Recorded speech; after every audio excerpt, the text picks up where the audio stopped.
Coming up on Wrestling Life. I wanted to do something to commemorate my 30th year sponsoring children with Childfund. This was 2 years ago. So I reached out and they told me about a project in Kenya where a school had basically flooded out because it was in a low-lying area. It flooded out. It was unusable. So you had hundreds of children with nowhere to go. And so that was the project I signed on to. We were able to build, I think, 3 or 4 classrooms, really good structure, solid structure. Kids love it, but now the issue is there's still more work to be done.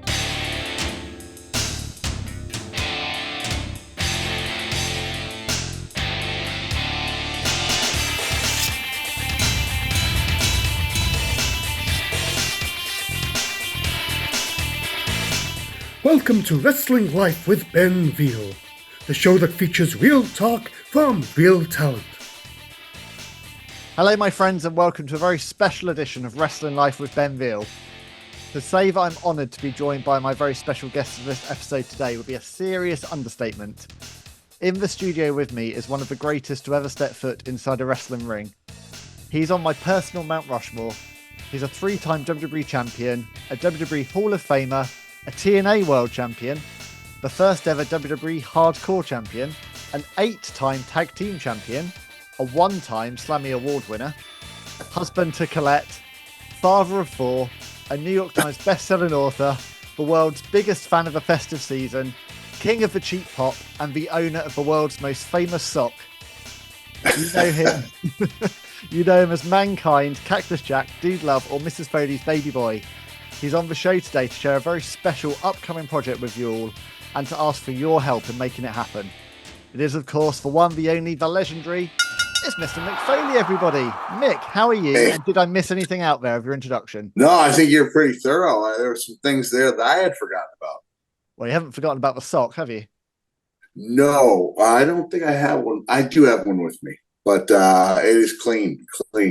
It is clean. Well, look, I'm so pleased you're joining me today, and this is a very special one. We'll fit a few wrestling questions in there, but we're here today to talk about something that's really special. And you've alluded to it briefly on your social media channels, but you and I have been talking about it offline for a little while now.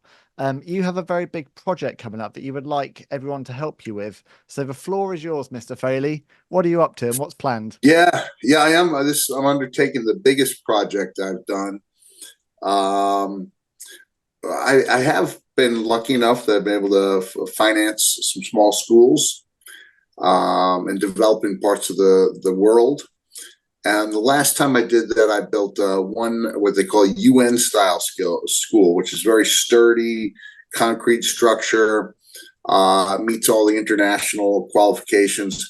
And then a handful of what are known as country schools, much smaller and not as well built. Like I don't even know what the shelf life on these type of schools are. But I wanted to do something to commemorate my 30th year sponsoring children with Childfund. This was 2 years ago. So I reached out and they told me about a project in Kenya where a school had basically flooded out because it was in a low-lying area. It flooded out. It was unusable. So you had hundreds of children with nowhere to go. And so that was the project I signed on to. We were able to build, I think, 3 or 4 classrooms, really good structure, solid structure. Kids love it, but now the issue is there's still more work to be done. So when I reached out to Childfund, and I'm going to be honest, the reason I'm doing this is because this wave of memorabilia has been really good. Post-pandemic, fans have been really good to me. And so I want to do something special. This is an opportunity I did not think I'd have because I thought, okay, my days of making money will be over. So I've got a couple more in front of me, I think, a couple more years. And so this year I'm really working hard. We needed to raise $60,000 to build early education, childhood or early education center.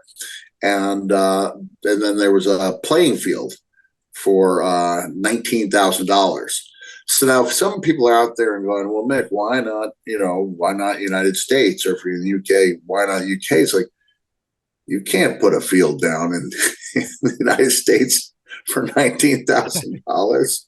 That's like about a $400,000 project, something along those lines. And I don't think it'll be as appreciated as anywhere else, because let's face it, you get a car and drive to a field.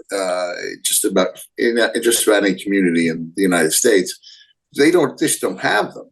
So the idea of having a playing field and giving a small school that sense of pride, that could be really cool.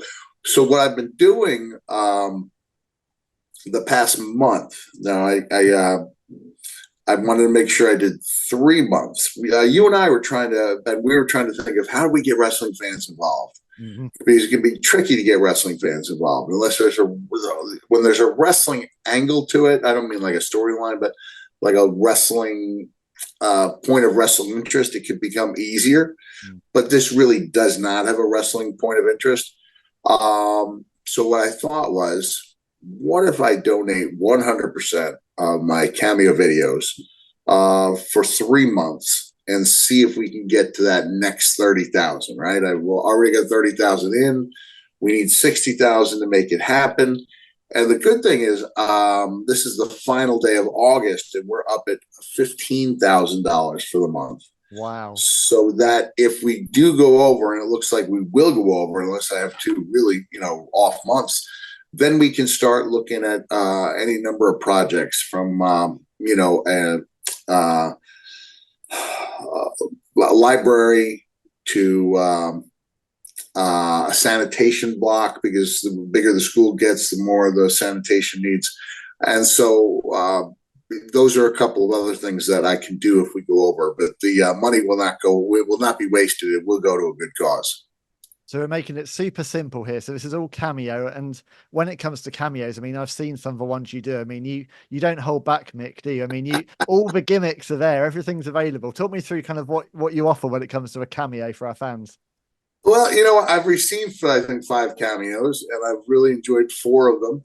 And one of them, I just thought, well, that's just kind of going through the motions. But that's kind of status quo for most people. Good enough's good enough. And, from the wrestling world, no, good enough is, if I went in with that feeling, I never would have made it where I did. Like, I try to really do everything I do the best I can do it. And that's why I travel with I've got the Dude Love glasses and the Mankind mask and the dude stuff and the Cactus Jack bloody headband. So I can do 2 or 3 characters in one cameo, and I like doing them. I mean, I'm not saying there's times where it's like 3 a.m. and like, oh, I got a couple more of these things to do. But then you're a professional, and you don't want people to know that you'd rather be in bed, and you do the best you can. But by and large, I really enjoy it. You can look me up at cameo.com/Mick Foley, and I give you a lot of bang for the buck, I think. Let's say we've been living under a rock, and not a Dwayne Johnson rock, but a giant wrestling rock, and we don't know what a cameo is. What's a cameo, and what do you offer to fans of Mick Foley? Well, there's fans, not only mine, but I think there's 35,000 people signed up as talent. Now that talent varies, but you have everything from Hall of Famers from WWE, NHL, NBA, MLB. And the crazy thing is, I'm the highest earning athlete on there, despite the fact that my price is not nearly as high as some of them are, because I think it comes down to me. I enjoy doing them. It shows when you watch some of the guys, they do the same thing every time, or some variation of the same thing. And I really try to mix it up. I try to make it fun, and I think word gets around. And if people compare one guy who doesn't look like he wants to be there, another guy's got different characters going on, that makes it a little more interesting. Have you seen MJF's cameos?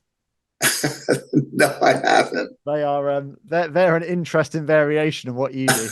Put it that way. Are they a little briefer? They're a little ruder, shall we say? They're a little less polite. One of the reasons I think that you're probably the most popular star on there is, because you're so relatable. And I texted you just before we were coming on. I've been reading, quick plug for Jim Ross's brilliant All new right. book, Business is About to Pick Up. There's a line in here which I just think perfectly encapsulates your career. He says, as humans, we tend to celebrate the hammer, not the nail. But in the wrestling world, that's what made Mick Foley so unique and beloved. He made us root for the nail. I mean, he's really nailed it with that statement, hasn't he? I mean, in terms of wrestling, He you were sure the has. ultimate underdog.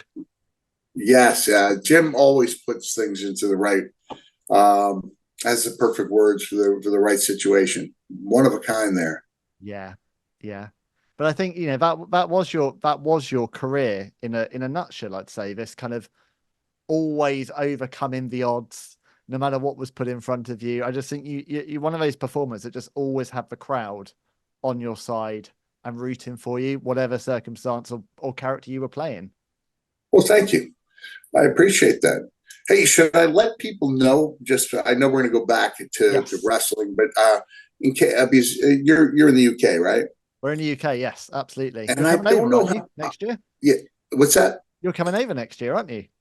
I'll be coming over in a month to in a couple of weeks to Northern Ireland Comic Con, and then in October I will be in Edinburgh for the Comic Con. So yeah, and then I'll be coming back in May for the Love of Wrestling. So yeah, come out and see me. I just don't know if Cameo is a big deal in the UK. I have received requests from Cameo, but all you do is you go to their website, cameo.com, and then you slash Mick Foley, and it's pretty self-explanatory from there. We do ask that if you have the app, not to use it because Apple takes a lot of the money, and that's money that should be going to the kids or me. I mean, in this case, it's going to the kids. But when I'm not doing a special, I think people want the money going to me and not Apple. So it takes about an extra 2 minutes to go through the website cameo.com/Mick Foley. So whether you're watching on YouTube today or listening on one of our many podcasting platforms, in the show notes you will find the link for cameo.com/Mick Foley. Any cameos that Mick records until, is it the end of October, did you say? It will go through October 31st, Halloween over here. Yeah, October 31st. Like I said, I had 30,000 in that I had put into my own money, trying to reach 60 in 3 months, but now we're up to 45. And so I'm pretty happy about that. And I just reached out to Childfund yesterday and asked which of the projects, they would like me to help out with. So we'll see. We're going to commit to something else. I won't be able to finish that one on my own, but it'll allow them to lay the foundation if it's going to be but different. There's more classes needed for the older children as well. So we have the primary school. We're working on the early education childhood education center, and then something for the older kids.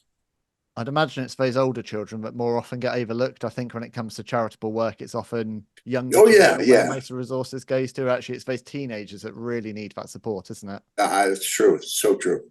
Are you hoping to get out there next year and to see the project and be part of it? Yeah, I wanted to. Yeah.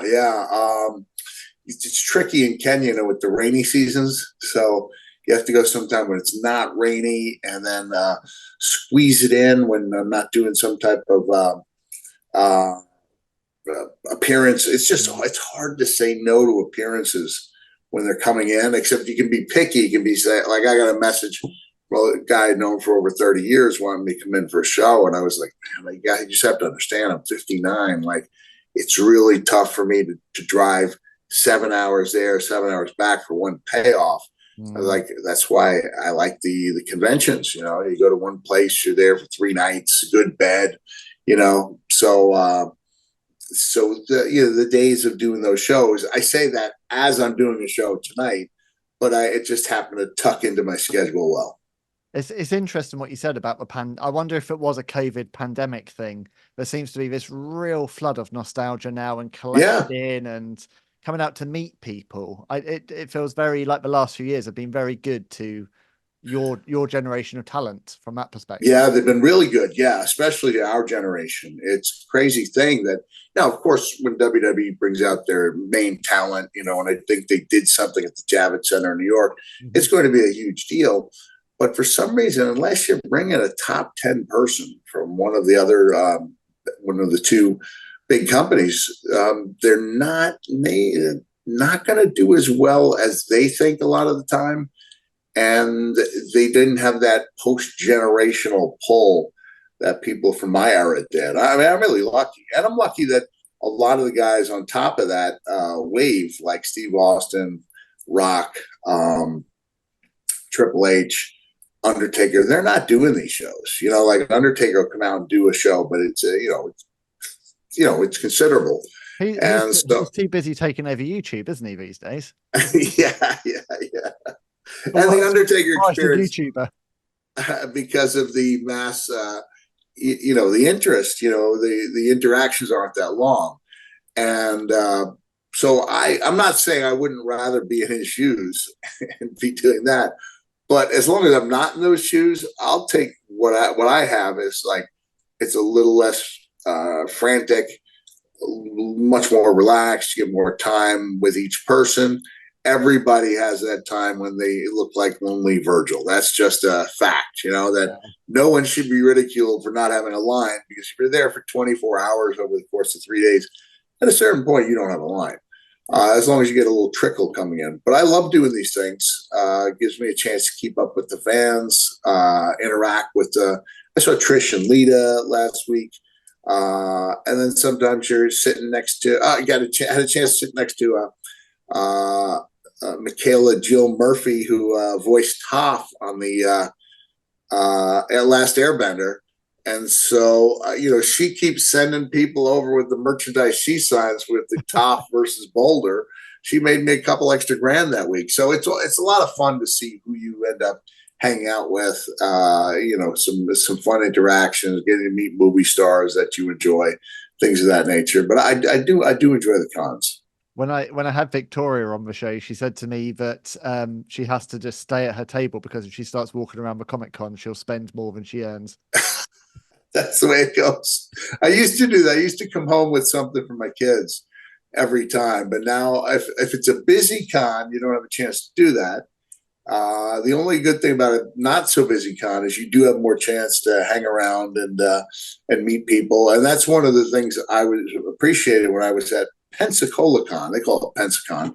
About 7 years ago, Nita Strauss was doing a signing, and it wasn't really that crowded. So I had a chance to meet her and her now husband, Josh. And we spent a lot of time together. We hit it off. We went to dinner, things that we could not have done if we'd been rocking that day. So there is something to be said for not rocking, although all things considered, I'd rather be rocking. Yeah. If I had the choice, I'd rather be rocking.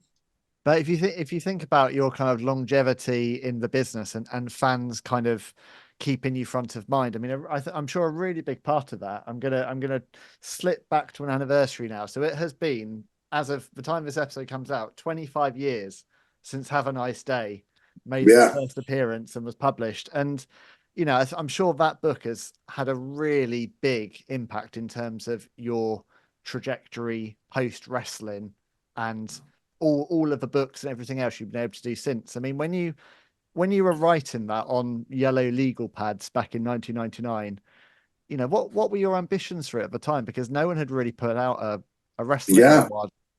Well, my back was up against the wall because the professional writer had written about half of the book, and I just thought it was dull. I just thought it was dull. And so I was trying to not just spice it up. I don't mean spice it by making outlandish claims, but I mean like just make it interesting. And when after about the dozenth time, I was like, what if we put it like this? How about if we put it this way? I was like, I think I can write this book. I might not be able to write any other book, but I can write this book. So I actually started the book where he had left with the halfway point. And I thought, okay, I'm not so crazy as to think we're just going to disregard what this guy did with the first half of the book. But then after I wrote the first chapter, it became clear to me, first chapter, second half of the book, became clear to me that I was going to go back and do the whole thing. It's just interesting that I started with the second half. And so by the time I finished the second half, I had over 100,000 words, and the book was only supposed to be 60,000 total. And that's why if anyone goes to not the introduction, but the actual front page, it begins with the words, I turned 18 in the summer of 1983. So it's just, yeah, we're going to start it when I'm 18 years old. We're not going to go back in time, in time to when I was a baby and all that stuff. And that was only because I had greatly underestimated how much I had written. Yeah, I mean, it still stands tall as one of the greatest. I would say personally, not just memoirs I've ever read, but not just wrestling memoirs, but memoirs generally. It's a fantastic book, and I think it's so laced with humor, but also insight and this kind of peeling behind the curtain in a way that we hadn't ever really seen before. I know that that's quite commonplace now, seeing what goes on behind the scenes. Yeah, but back then it was very unusual. I think that's why it struck such a chord. Well, there had been a couple of, I don't think that's the only reason, because now you have books that whose sole purpose is to pull back the curtain. Yeah. So I think it was told in an enjoyable way, and people found me to be a good narrator, good guy to get behind. So I wasn't just like giving away secrets for the point of giving away secrets. My idea was, people are going to respect this wrestling more when they finish because of what it is, instead of disrespecting it for what it isn't. And so I think when the long form stories like the Hell in a Cell show, where I really tried to make people feel what I was feeling when that was happening. And I think sometimes when almost all the time when a ghostwriter does that, they can't make the audience feel that because they don't know. And by the time,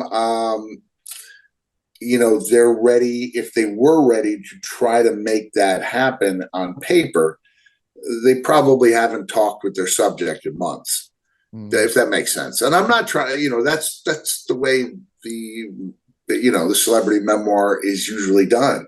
But it was almost exclusively done that way until my book came out, which opened the door for at least another 10 wrestlers, I'd say, to write their own book. And I don't know if that's gone over to other sports where other athletes are writing their own books or not, but I think it might just be a wrestling thing. Yeah, and no matter how good the ghostwriter is, unless you are thrown off a 16-foot cell, it's only so much you can get into your shoes. Yeah, really. In that scenario. There's something else I've got to ask you about. So in the introduction, I was rereading it recently, and this really tickled me. In the introduction to the book, you say, and I quote, you're talking about Al Snow, and you say, if he gets a chance to write a book, you would consider it an honor to be insulted by him, and then you'd buy some rock salt to sprinkle on all the places where hell just froze over. So Mick, when this rather excellent book, Self-Help, Al Snow and Ross Iron Williams came out, just how much rock salt did you buy, sir? That's I meant a hardcover book. Yeah, I meant a hardcover book. Yeah, I'll just put that on his own over a weekend, didn't he? Did he make fun of me at all in it? I love Al's book. I love Al. I mean, he was over here in the UK in Manchester last March, and I had a couple of days hanging out with him and his wonderful wife Jessica. I mean, how he's managed to land her, I have no idea. But what's it been like seeing your friend doing such kind of great work in OVW and also getting involved with the talent over there yourself? Yeah, I really enjoyed it. Of all things, the OVW was temporarily stopped because of an air conditioning issue. But I'll tell you, it would get so hot in that building. They couldn't really, became where it wasn't a good place to do TV tapings. People are sweltering. Was it beyond ECW arena levels of? Yeah, it was. And so, I had, I guess I texted Al. I was going to say I called him after I watched Wrestlers, and I told him I want to get involved. And he was like, "Hey, anytime you want to come up." And I said, I'd like to get involved in a storyline, 6 to 8 week storyline. And they didn't answer me for a minute. And I said, it won't cost you anything. And he said, when can you start? So, we've had this long-term storyline that was supposed to be followed up on. And then the air conditioning, then I got the concussion. Then the air conditioning went out. So I don't know if we're going to pick up the pieces there or maybe just decide that what I did was good enough and that they can try to run with it and pick up the pieces there. And how is your health these days after suffering the concussion, Mick? Yeah. I think that was a wake-up call to me, showing me I can't do the things I used to do, even if I didn't think I was doing much.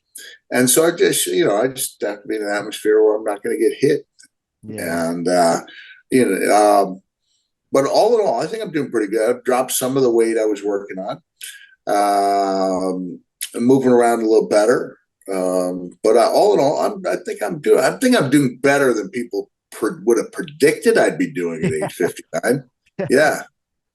Yeah, absolutely. I mean, how close? I've heard two names bandied around in terms of this one retirement match before 60. I heard King of the Death match, Matt Cardona, and then I heard Maxwell Jacob Friedman.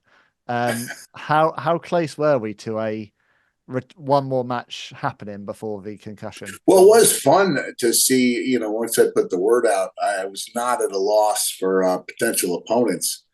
From WWE to AEW to a King of Death match type thing with Cardona, but MJF, I should probably write an article on this. The secret meeting. We did have a secret meeting, and he laid out a scenario that was really fascinating. So much so that I think he was the first guy I called when I was like, "Man, I think it's over. I think I got a concussion doing almost nothing." So I think that could have been really fun. He's obviously super smart guy who had put some time into a storyline, and I liked it. Like when you feel yourself like really going for something, but it doesn't look like it's going to happen. It's definitely not going to happen. But at least I didn't give up. When I was coming, the big part of trying to have the first match was to give me an incentive to drop some weight, and I've been dropping pretty steadily.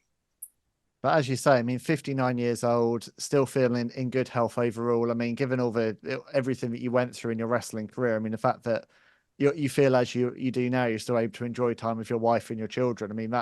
That's everything, really, isn't it? And to put that in jeopardy would be not worth taking. Wouldn't be smart. Yeah, wouldn't be smart. Some of the stuff I had in mind, would have really compromised. Yeah. It would have put the new hip and knee to the test. And I don't know if any match or any feeling you have after a match is worth going through another one of those, difficult and expensive operations.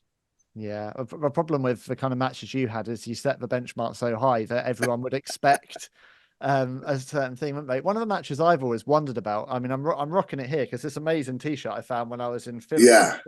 You and Triple H with giant bobbleheads for some reason, but Royal Rumble 2000, it's such an incredible match, and I never tire of watching it. Was there ever talk of that being your swan song from WWE as opposed to the couple of matches that followed afterwards?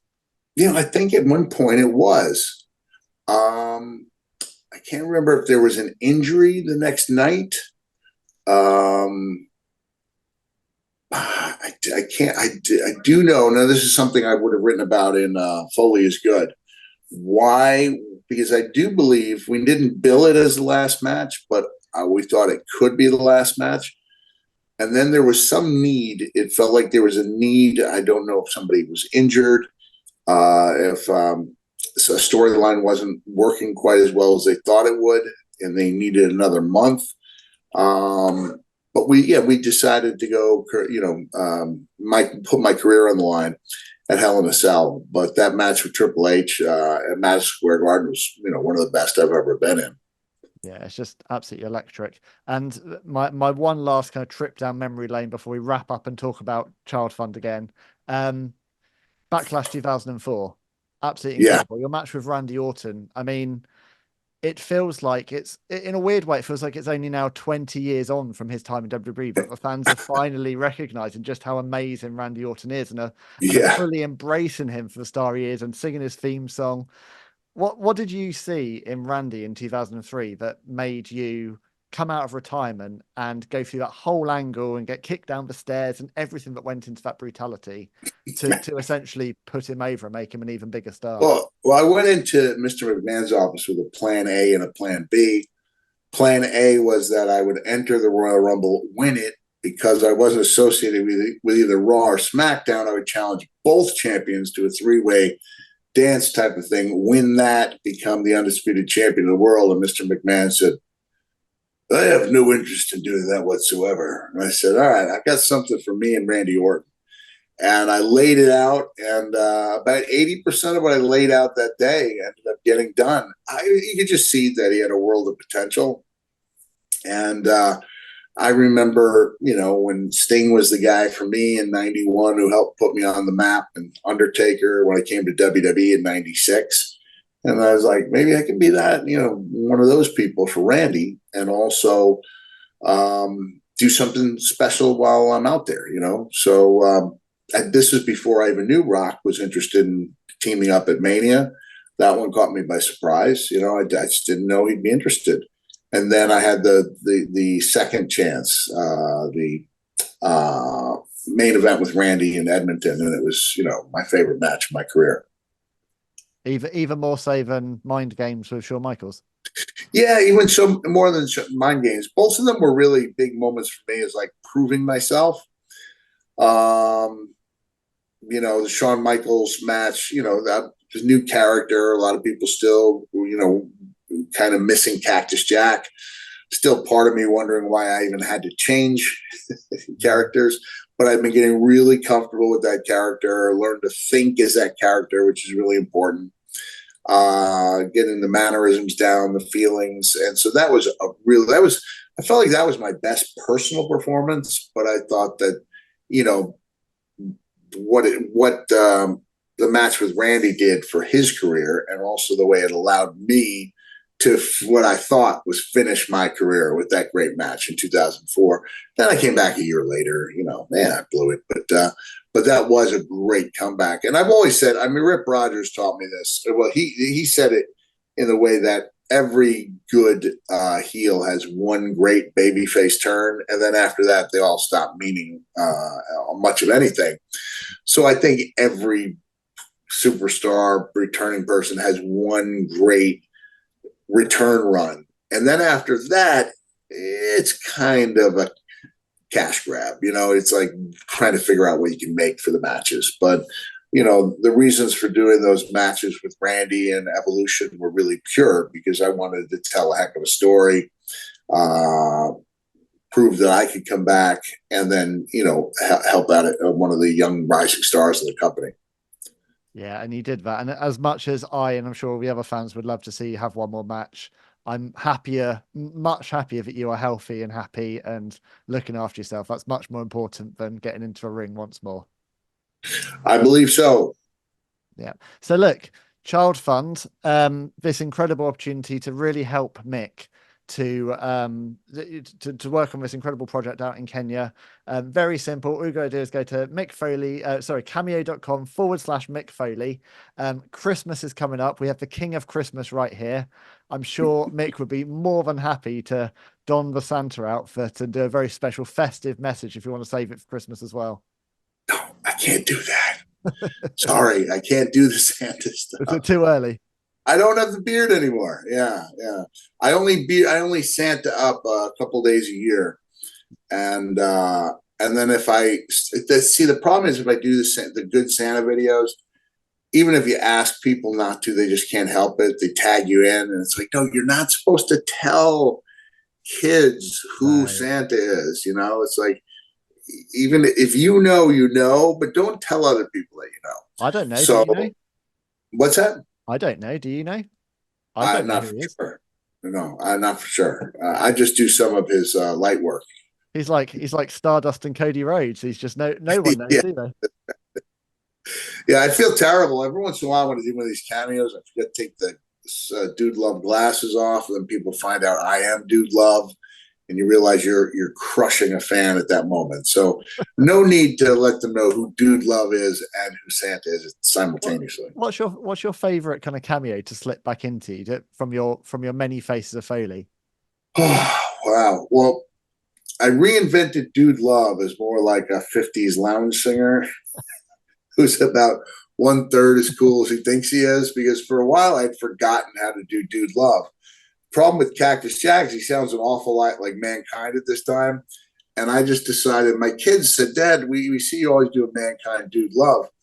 And they said, why don't you do Cactus Jack? And I said, well, Cactus Jack's just an old guy with a wig, right? Whereas Mankind's an old guy with a wig and a cool mask. Dude Love's an old guy with a wig and a do-rag and shades. And then one day I got picked up to go to a convention outside of Detroit and found out I was doing the Three Faces of Foley. I was like, Three Faces of Foley? I'm not dressed on one day for a same convention. Yeah, to do all three faces over the course of 3 days. Royal Rumble 98 all over again. I can't remember what we did with the Mankind mask, but I got them to get me a tie-dye shirt so I could cut that up into a thing. And then I was like, get me gauze bandage, red food coloring, and Caro corn syrup. And I decided that Cactus Jack would never be seen. Now he's got an identity. So whenever he shows up on Cameo, which is seldom, he's always showing up claiming that he had just rolled off a gurney where he's getting stitched up after a hardcore match. So he comes in for like 30 seconds tops. But there are times when someone really needs a pep talk and they might get all three faces. But I do my best on these, and I really do try to make them fun. And in this case, for the next 2 months, it's a really good cause. It's a pretty cool thing if we band together as wrestling fans. I'm offering you a product that I believe in, that I really put a lot into, and it does make for a good gift. And so if somebody would like to do that, and knowing that they'll be supporting a project for kids who could really use it, that's really special. Yeah, it's really special. Well, let's make it happen. And also everyone today, obviously, I'm sure you're all following Mick on social media, but do hunt out Childfund on social channels and look at the incredible work they're doing as a charity as well, and keep following Mick's progress, and give the money to a good cause whilst also having a very special memory from the hardcore legend himself. There you go. And what I'd ask all of you to do as well, please, get involved on social media, take a screenshot of this episode and tag Mick with about your cameo requests, so let him know you're on board, and let's all get involved and really get behind this to make this happen. It was really exciting. Hey, sounds good. Thanks so much, Ben. Your absolute pleasure. And just before you go, Mick, I got to do one more thank you. So I do thank you for my producer, Jeff Easton from Tall Lake Productions, who always does a great job pulling these together. Thanks to everyone for taking the time today. Are there any other words, Mick? Thank you so much for coming on from the hardcore legend. Thank you for your continued interest. Yeah, I never thought this would happen. I'm always appreciative of it when it happens, and it's happening. So thank you very much. It is happening. So everyone, we'll be back soon with more real talk from real talent. Until then, this has been Wrestling Life with Ben Veal, and I hope you have a nice day. Yeah.